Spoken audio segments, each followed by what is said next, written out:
She left me weeks before our wedding to find herself, with her ex months later, pregnant and abandoned.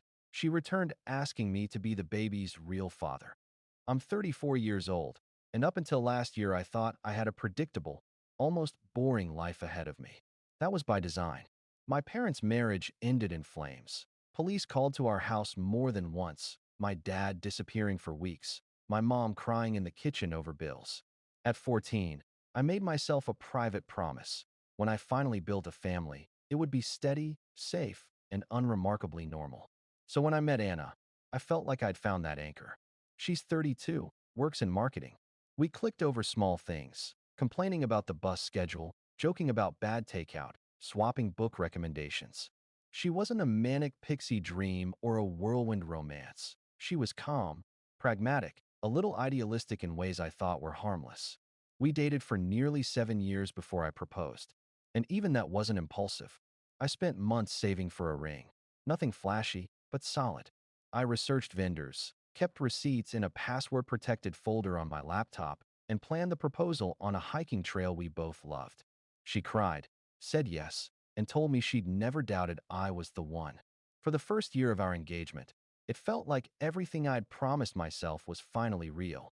We were paying off debts, looking at houses, splitting chores without drama. I would catch myself exhaling deeply in our quiet apartment, like I'd landed somewhere safe after years of turbulence. But in hindsight, I can see the cracks. The first red flag was disguised as self-improvement.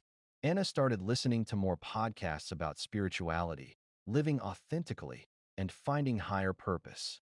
I didn't take it seriously. We all go through phases. My own was woodworking videos and meal prep YouTube. Except Anna's phase stuck. She began sprinkling her speech with words that didn't sound like her. Instead of "I'm tired from work," it became "my energy is misaligned." Instead of "we should budget better," it was "I feel confined by material expectations." I shrugged it off. I was neck deep in planning logistics for the wedding. The venue, booked, the food, deposit paid. The guest list, my mom had already started pestering. I told myself that if her head was in the clouds, mine was firmly on the ground, and balance was good. Then came the journal. She bought this leather-bound thing and started filling it every night. At first, I thought it was sweet, private reflections, maybe wedding vows in progress. But little by little, she'd leave it open on the couch or at the kitchen table. I'd catch phrases like, "Is this the life I'm meant to live?" Or, "A cage can be velvet-lined, but it's still a cage." I wanted to ask. I didn't. Part of me was afraid of the answer, and another part told me it was just poetic venting. Everyone has doubts before marriage, right? 3 months before the wedding, the shift became impossible to ignore. She started going on walks after dinner that stretched 2 hours. She locked her phone where she used to leave it face up. She grew distant in ways too subtle to accuse, but too sharp to ignore. Our conversations thinned out to logistics only, which wine bottles we'd label, which song to pick for the first dance.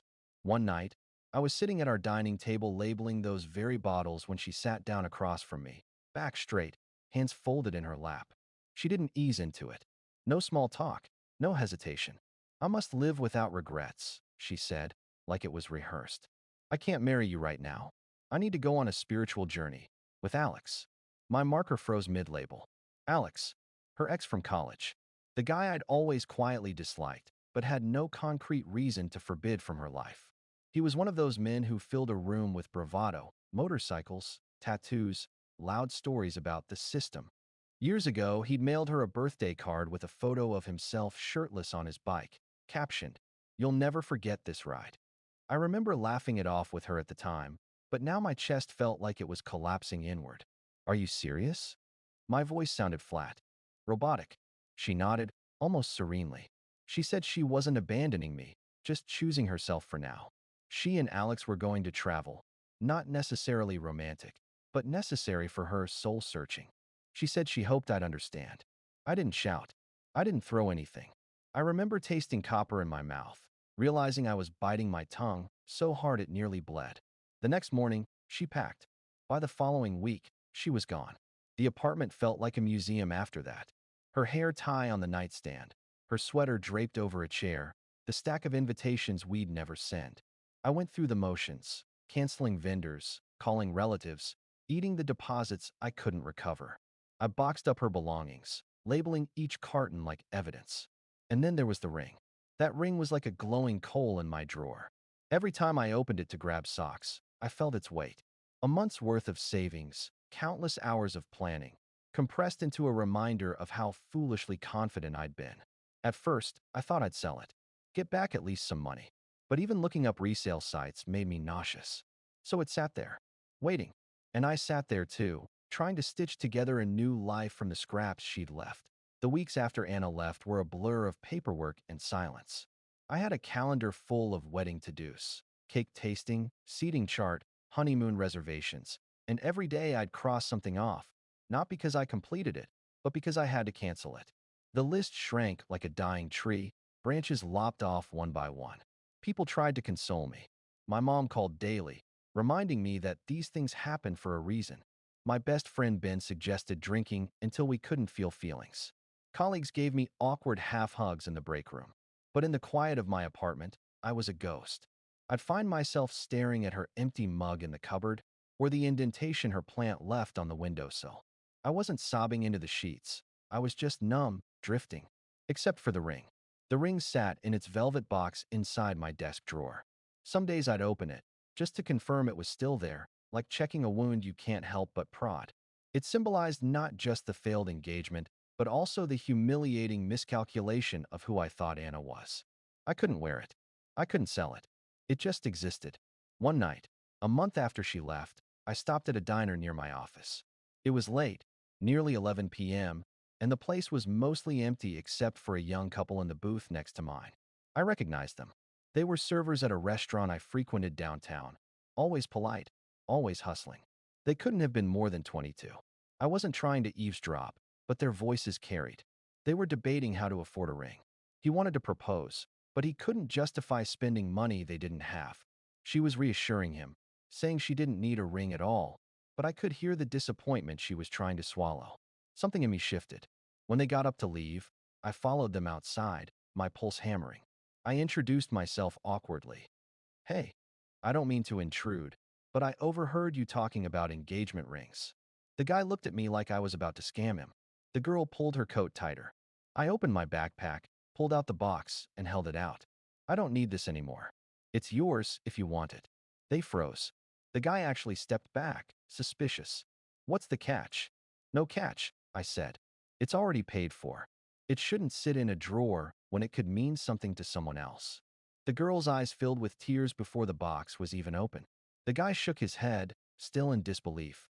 But when I pressed it into his hand and walked away, I felt lighter than I had in weeks.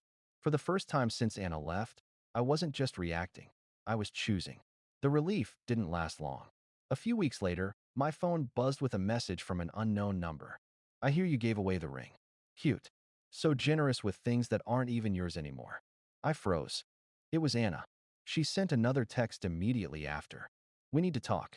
Call me. My stomach dropped. When I finally picked up, her voice was calm, almost detached. She asked how I was doing, whether I was coping. It sounded like small talk, but there was an edge beneath it. Then she pivoted. She wanted to come back. Not permanently, she clarified, but to reconnect. Apparently, her spiritual journey with Alex hadn't gone as planned. She wouldn't say details, just that he was less aligned than she thought. And then, like a grenade lobbed into my quiet recovery, she told me she was pregnant. She didn't claim it was mine. She admitted it was Alex's. But she said Alex wasn't ready to be a father, and she didn't trust him to step up. She thought maybe I could be the true father, the stable influence, the one who'd always loved her. I remember staring at the wall, phone pressed to my ear, feeling my pulse in my teeth. Part of me wanted to laugh at the audacity. Another part wanted to cry, because for a second, a tiny, shameful second, the idea of getting her back, of not being alone, tempted me.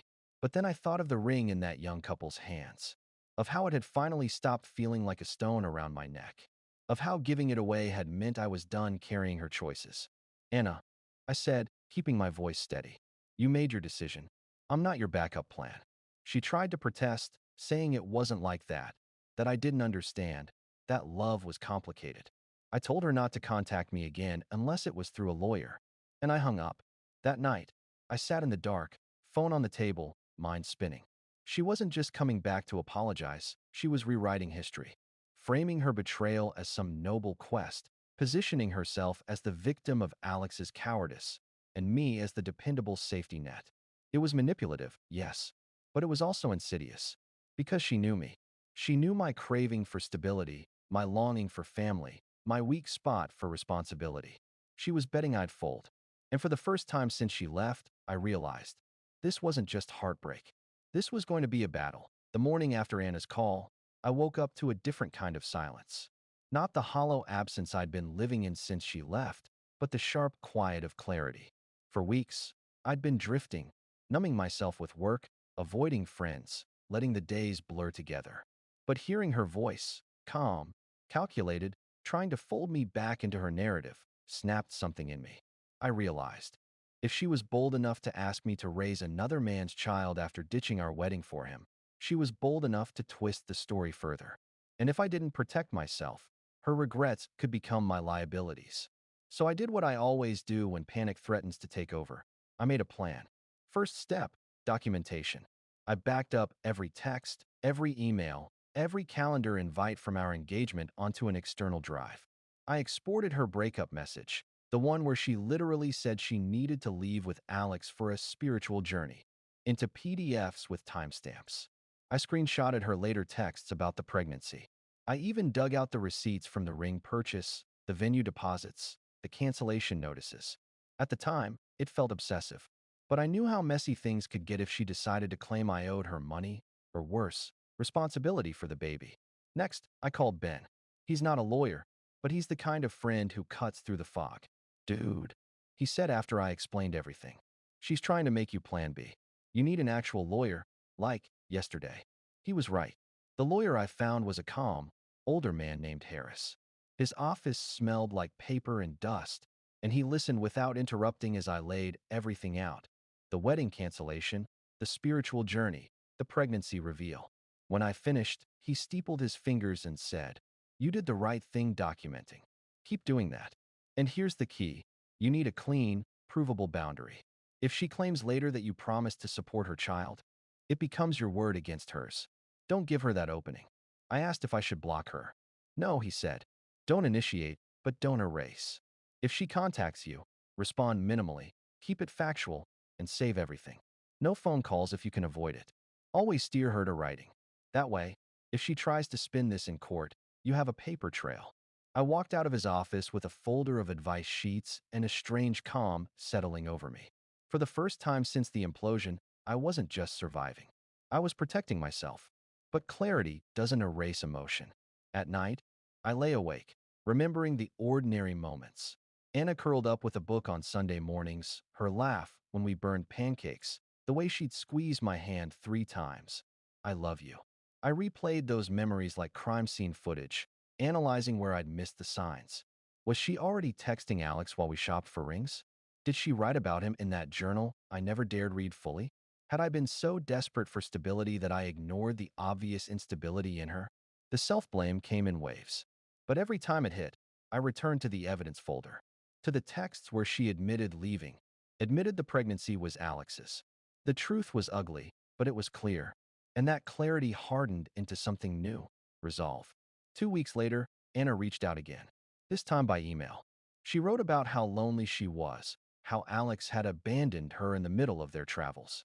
She was back in town now, staying with a cousin. She asked if we could meet in person to talk about the future. I read the email twice, then forwarded it to Harris. He replied in under 10 minutes. "Do not meet in person. Respond by email only. State politely but firmly that you are not involved and will not be involved. Keep it factual, no emotion." So I drafted a reply. "Anna, I wish you health and stability, but I am not in a position to support you or your child. I cannot meet in person.